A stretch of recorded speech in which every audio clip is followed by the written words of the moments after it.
52% de chômage pour tous, 71% pour les jeunes, les habitants de Gaza souffrent de la pauvreté.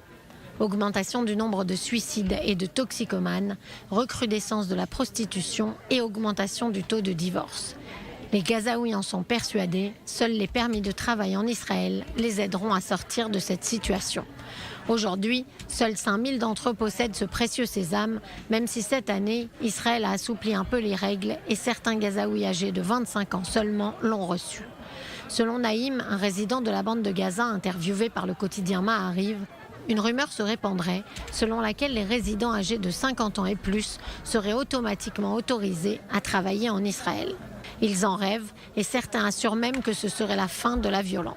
J'espère que c'est vrai. Si tel est le cas, je vous promets que nous n'en verrons plus de ballons. Nous en avons marre du Hamas, nous en avons marre du siège, nous en avons marre de la vie. Des gens se suicident ici à cause de la situation économique.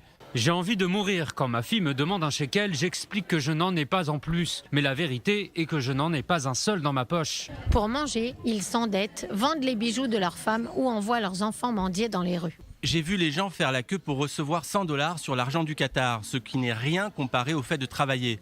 Les gens ici vendent tout pour aller en Israël gagner leur vie.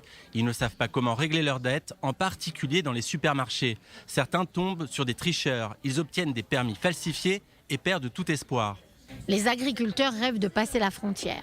Même les pêcheurs savent que leurs chances dépendent de la marine israélienne et du calme ou non qui règne avec elle. Preuve que les Gazaouis tiennent le Hamas responsable de la situation économique désastreuse, la manifestation sur le coût de la vie à Gaza, il y a quelques mois, violemment réprimée. Ils pensent que les trêves avec Israël ne sont que temporaires jusqu'à la prochaine série de combats. Étonnamment, leur sentiment est très proche de celui des habitants du sud d'Israël, de l'autre côté de la frontière.